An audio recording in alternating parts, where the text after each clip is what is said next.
السلام علیکم ورحمۃ اللہ وبرکاتہ۔ کل اسلام آباد کے پارلیمنٹ لاجز میں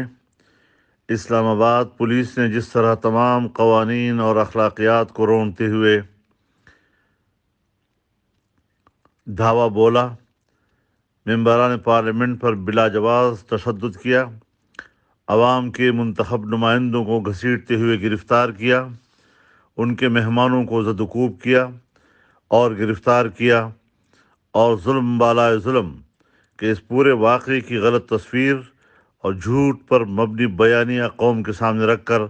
تاریخ کے صفحات پر اپنے سیاہ کردار کی پردہ پوشی کی بھونڈی کوشش کی،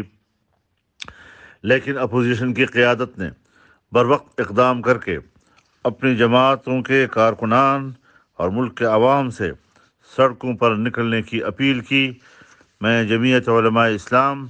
اور دیگر اپوزیشن جماعتوں کے کارکنوں اور عوام کا شکر گزار ہوں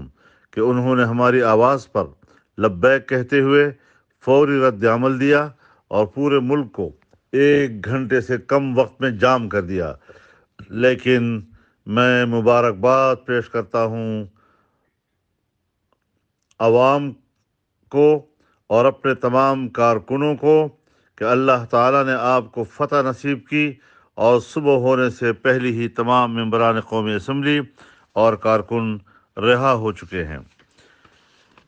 میں نے آپ سے عرض کیا تھا کہ رہائی نہ ملنے کی صورت میں ہم دوبارہ سڑکوں پر آنے کے لیے کہیں گے، لیکن اب رہائی ملنے کی صورت میں دوبارہ سڑکوں پر آنے کی ضرورت باقی نہیں رہی ہے۔ البتہ جمعۃ المبارک کے اجتماعات میں شکرانہ کے نوافل ادا کریں اور آئندہ بھی اللہ تعالیٰ سے فتح و نصرت کے لیے اجتماعی و انفرادی دعاؤں کا خاص اہتمام کریں۔ رجوع الی اللہ ہماری کامیابیوں کی ضمانت بن سکتا ہے۔ انشاءاللہ اللہ سے یہی امید ہے کہ آئندہ بھی اور خاص طور پر عدم اعتماد کی تحریک میں ہمیں اللہ کامیابی عطا کرے گا، اور ان نااہل، نالائق اور ناجائز حکمرانوں سے اللہ قوم کو نجات عطا کرے گا۔ السلام علیکم ورحمۃ اللہ وبرکاتہ۔